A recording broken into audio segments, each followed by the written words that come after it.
Hey, Frank Kane here, back again with another hands-on activity here. We're going to play around with data file formats and data structures and converting data in this exercise. So like we did in the first section, we're going to deal with movie ratings data for this exercise. And a good source of a publicly available data set for movie ratings data is grouplens.org. So if you head to the GroupLens website at grouplens.org, you can see these guys are from the University of Minnesota. They were early pioneers in the field of recommender systems, which is why they're near and dear to my heart. But if you click on the Datasets tab up here, you'll find the MovieLens website here, where you can download several different datasets of varying ages and sizes of actual user movie ratings. So these are all datasets of users rating specific movies on a 1 to 5 star scale. And there's a bunch of metadata surrounding those movies as well if you want to dig into that. Now, I am not allowed to redistribute this, so do try to get it from the grouplens.org website if you are following along. The data set we're going to be using for this activity is an older one because it's static. We don't have to worry about it changing on us. And it's also relatively small to make life a little bit easier for us. That's the MovieLens 100K data set.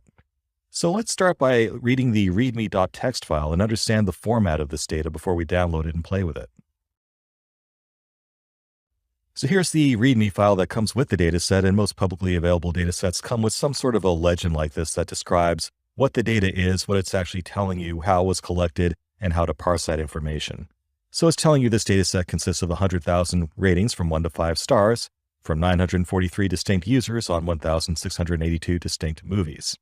And they've filtered this data such that every user has rated at least 20 movies. They've also provided some demographic info for the users like age, gender, occupation, and zip code. And they also have some data about the movies themselves too, but we'll get into that in a bit. If we scroll down, it tells us about the actual data format. So this tells you about the various files that are included in this distribution. So we don't really care about all of them, but one that we definitely do care about is u.data. This is the actual movie ratings data. So you can see here, it is a tab separated list of user ID, item ID, rating, and timestamp. This is a good throwback to our relational database lectures and data normalization. You can see they already have this in second normal form, where instead of copying the user names and movie names, they're referring to user IDs and item IDs instead in this u.data file. So let's talk about where that data comes from. The user IDs come from u.user, skipping down a little bit here, and that tells you information about each user. That includes their ID, their age, gender, occupation, and zip code. And the actual username is not included here for privacy reasons. Sometimes you don't want the whole world to know what movies you like for some reason. Also relevant is the u.item folder. This is the information about the movies themselves. That does include the movie ID, the movie title, the movie release date, the video release date if it was released on video or DVD, a link to the movie on IMDb so you can get more information about it, and then a bunch of fields that indicate the genres that this movie might belong to. So every one of these genres will contain either a 0 or a 1 in their field, indicating whether or not it fits that genre or not. A given movie can fit multiple genres at once, so it's not just a single field for the genre. Instead, they have this list of genres, and any movie can belong to any number of them. All right, so let's actually download this data and inspect it. And by the way, note here that it says in the description that these are all tab-separated lists. Let's see if that's actually true or not. Let's go back and actually go to the download link for ml-100k.zip. And by the way, sometimes the grouplens.org site flakes out a little bit and these downloads become temporarily unavailable. If that is the case, here's a little link that I'm going to put up on the screen to a backup location where you can download this file from. All right, so that's downloaded it to my downloads folder. Let's go ahead and take a look and decompress it.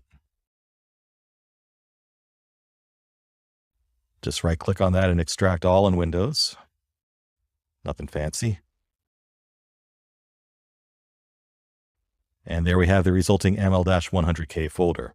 Let's go ahead and put this somewhere where I'm going to be able to find it more easily. So I'm just going to cut that and paste it onto the root of one of my auxiliary drives here, my F drive. You can put it wherever you want, as long as you remember where you put it. So let's open that up and see what we got. All right, so if we recall, the u.data file should contain all of the actual ratings. Let's go ahead and inspect that. You can open that in Notepad, or I have a utility called Notepad+, whatever works for you, whatever text editor you like. And we can see that this is as advertised. We have 4 columns that are tab separated: the user ID, movie ID, rating, and timestamp. The timestamp is in an epoch seconds format, so translating that into an actual human readable date would require a little bit of extra work. So technically, this is what we would call a TSV file, a tab separated values file. Very much like a comma separated value would be a CSV. If it's separated by tabs, we generally call that TSV. And to make life a little bit more confusing, sometimes CSV files can contain delimiters that are not a comma. So it's pretty common to see a .csv file for your data and actually have the delimiters be some other character like a pipe or something unprintable, something like that. Sometimes you might have tabs in the fields themselves, and that would cause problems in a tab separated value list. All right, so this appears to be as advertised. Let's check out the other files that we're interested in. So the movie information was in u.item, as I recall. Let's take a look at what that looks like. Okay, that's interesting. So we have the movie ID, the movie name, which apparently includes the year of its release as part of the name.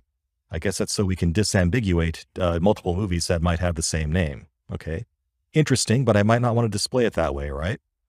We then have the release date in a human readable form, the video release date, which in most cases is empty, followed by the IMDb link, and then that list of genres, which are just 0 or 1s that correspond to individual genres that it might belong to.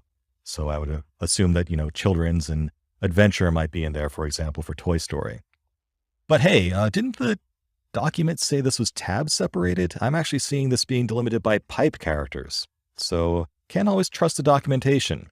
It's always a good idea to actually inspect the data like we're doing now to understand how it's actually formatted and just get a feel of the data that you're dealing with. So just by looking at this file, I've determined that the delimiter in this file is not a tab, it's not a comma, it's a pipe character. That's going to be important for me to know. Also, I've noticed that these titles include dates in them as well. I might need to strip that out. And furthermore, I can see that that video release date isn't very helpful. It's almost never populated, so also good to know. Do I really need to import that data? Maybe not. All right, and finally, let's take a look at the user information. That was in u.user, right? And same deal here, the delimiters are actually pipes and not tabs. So, always look at the file itself and don't necessarily trust the documentation. Here we have the user ID, their age, their gender, their occupation apparently, and their zip code. Interesting. So the zip codes, important to note, these are just 5-digit zip codes. They're not the weird +5 ones that you see in the United States sometimes. So a simple integer can represent that. However, zip codes do go beyond 32,000, so we actually need a large integer to hold these numbers. So let's think about the data types that we might want to represent this data and store it as. So the user ID apparently is just a number. We can store that as an integer. The age, of course, is an integer, and presumably it doesn't need to be a very large one. Male or female, we could just choose to store that as a string value to start off with, but there might be more compact ways of representing that if we wanted to save some space. Then we have the occupation. Now, presumably this is actually categorical data, and it might be more efficient to store these as category numbers as opposed to spelling out that occupation every time. So this isn't really fully normalized data, right? But for now, for the purpose of this exercise, we'll just import it as a string. And finally, we have the zip code, which again could be represented by an integer. Let's just scroll down, make sure there's nothing weird in here. You want to give it a quick look to see if there's any missing data or invalid data that you might have to deal with. Since this is a research data set, it's already been cleaned up for us. We don't have to worry about that, but it's always a good idea to make sure. All right, so that's what we're up against. Let's actually try to import this data into Microsoft Access and convert that data into a format that Access will like and impart some structures and the proper data types into that data as we're bringing it in. Now, before we close out of this, let's actually rename some of these files so it makes more sense to us. It's kind of confusing to see u.data and u.user and remember what that means. So let's rename u.data to ratings.csv. And again, like I said, .csv doesn't always mean comma separated value, even though that's what the C stands for. Often you'll see different delimiters in place, but the CSV is just a clue to a lot of software importing it that you have data that's delimited by some identifier of some sort. Now we're also going to take u.item. Yes, I'm sure I want to change it and rename that to movies.csv because that's where the movies data lives. Again, just to make life a little bit easier for us. Yes, I'm sure. And finally, u.user, we'll rename that to users.csv. All right. So let's spark up Microsoft Access. Again, I'm only using Access because it's a tool you're likely to have installed already on your system. not necessarily what you'd be using in the real world. But again, the exam is not going to be testing you on the specifics of using specific tools. It's the concepts that are important here. So let's go ahead and make a new blank database. Let's call this movie ratings.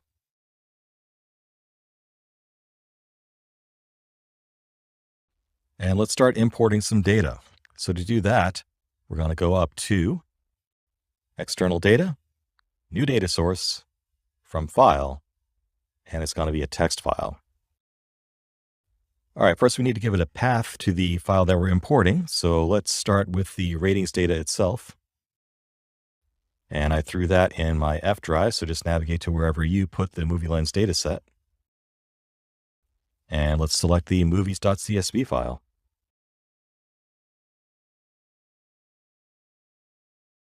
And we do want to import this into a new table. And part of the reason we changed the file name is so it would automatically name that table movies, so we don't have to go back and change it later. All right, so let's hit OK and move to the next step. All right, so you can see here that it's confused because of that pipe delimiter. So it's saying, hey, I don't understand what this means. I'm not seeing commas or tabs here. What's going on here? Do you want to just break this out by some fixed width for each field? No, I don't. Actually, it's just a weird delimiter. So let's make sure we can specify that. I'm going to select delimited and then move to the next screen here where I should be able to say what that delimiter is. So here it says some common delimiters are tabs, semicolons, commas, or spaces, but in this case, I actually know that my delimiter is a pipe character. So if I hit Shift / on my keyboard here, you can see that now it actually recognizes how that data is structured. So you can see that we have these different columns here. We have the movie ID, the movie name, the release date, that often empty video release date, and the IMDb link, followed by all of those genre fields, right? Cool. So let's scroll down just to be safe again, make sure that it worked the whole way through. Good. And let's hit next. And here's where we have to think about the names of our fields and the actual data types involved. So let's do that. So we happen to know from the documentation that this first field is called the movie ID, right? So let's go ahead and rename that. Movie ID. And it's automatically identified that as a long integer by just analyzing the text in that column. So let's stick with that. That makes sense here. I do want to index that. In fact, it's going to be our primary key when we're done. And we'll move on to the next column here too.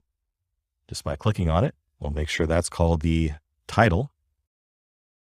It's encoding that as short text. Apparently, it's figured out that there is no title that's more than 255 characters. If we anticipated having one, though, we might want to change that to long text, but let's stick with that for now. Next field is the release date. And that is automatically being imported as a date with time. So that's cool. We have a format here that it could actually make sense of and automatically convert that to a date type. So that means instead of actually storing the letters and digits 01-JAN-1995, it's going to encode that as a time, which is a more compact representation. So that's a good choice for the data type there. This next field is the video release date, which we're probably not even going to use, but let's go ahead and give it a name. Video release date. And it's just guessing that it's short text because actually I don't think there's any data at all in this column. So why even import it? Let's just skip it, shall we? So if I actually wanted to keep that for future use, I might go ahead and change that data type to date with time because that's what's intended to be in there. But this is actually empty data, and DVD rentals and video rentals aren't really a thing anymore. So let's just skip this field. Let's not import it at all. Let's skip it. More relevant today would probably be the streaming release date, right? So this is this data set showing its age. Field 5 is the IMDb link. And that's interesting. It's storing it as binary type. Why? That's bizarre. Presumably there's a bunch of special characters in here and it's trying to make sense of it. But yeah, I'm not a fan of that. Let's just store it as a string, shall we? That would be long text because those links can get pretty long. And finally, we have all the individual genre fields. Rather than make you go through and label these one at a time, you could do that if you wanted to, but that's going to take a lot of time. So I'm just going to skip all of these. All right. Everything has been set at this point. So I've decided what my field names are. I've decided what my data types are. Let's move on. All right, so I need to choose a primary key. In this case, I'm going to choose the movie ID as the primary key because that is a unique identifier that I can use to index everything by. And next step, we can give the table a name here. Again, it automatically chose the name movies by extracting that from the file name. So that's a good thing. And finish. Close. And there we have our movies table. Let's take a look. And it looks like it mostly worked. So we do have our movie IDs and titles and IMDb links like we wanted, and the other fields that we didn't care about were not imported. However, it looks like those release dates did not successfully import. So we do have an error report here we can look at. Yeah, it's just saying the type conversion did not work. So there was a failure in type conversion. That's a little frustrating because during the import steps there, it actually implied that it could detect that that was in fact a date field, but it didn't actually have the ability to convert that. So if I did want to actually go back and import that release date information, I would have to go back and pre-process that data into a format that Access can recognize. So usually, if you have month, /date, date /year, year, it can make sense of that. We just had kind of this weird format that was like date dash month name dash year name. And apparently Access doesn't know what to do with that. But most other databases would be able to deal with it. But in this case, we would have to pre-process the data to actually get past that issue. However, all is not lost.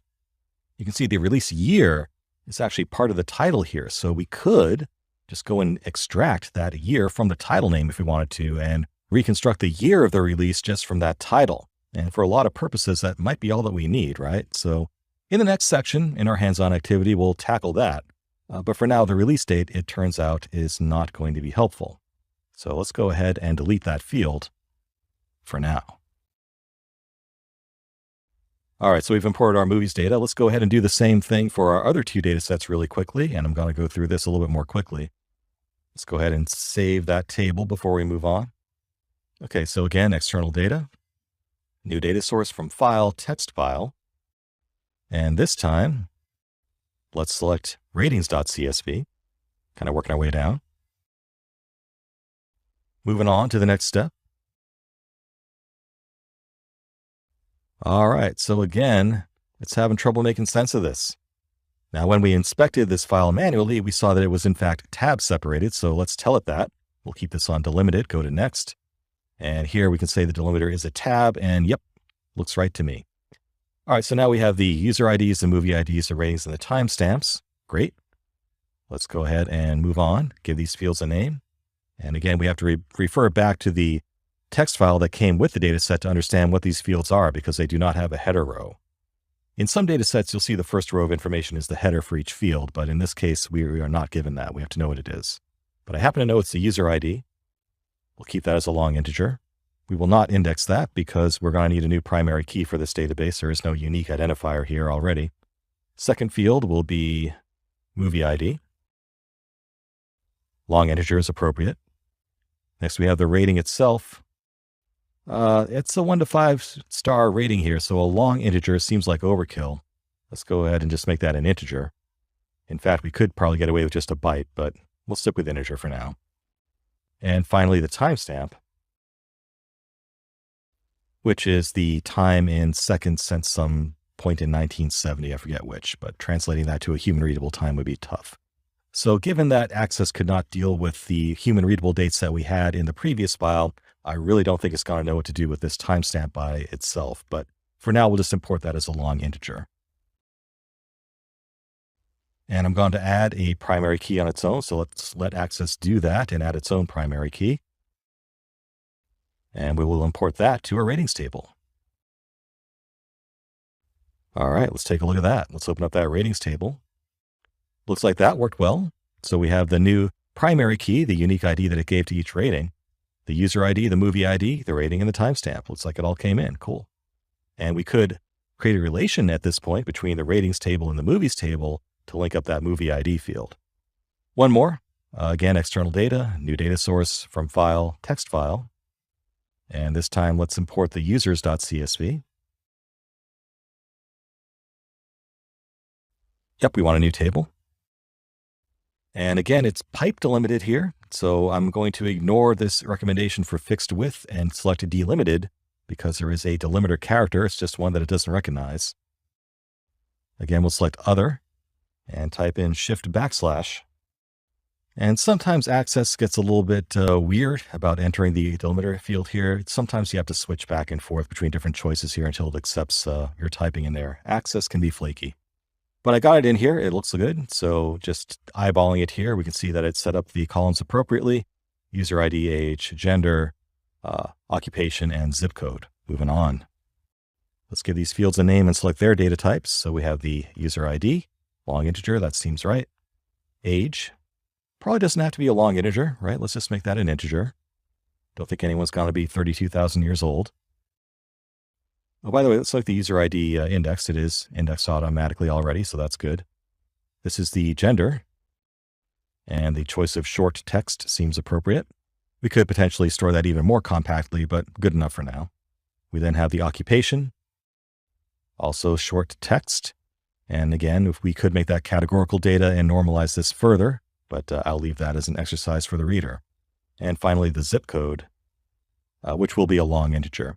It might be tempting to make that a short integer because you're saying, well, those are pretty short numbers. They're only 5 characters, but in fact, a short integer cannot store values as large as, say, 91,344. So in this case, they're right. It's a long integer. Moving on, I'm going to choose my primary key to be the user ID and import it into the users table. Close. Let's take a look. Awesome. Looks like it worked. Now we did get an import error report here. Let's see what happened here. So there were a few zip codes that did not come through in one piece for whatever reason. So that's interesting. I wonder what was on row 74.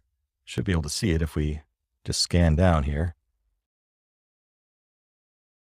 Yeah, we'd have to go back and look at the data, but clearly there was a zip code it did not like.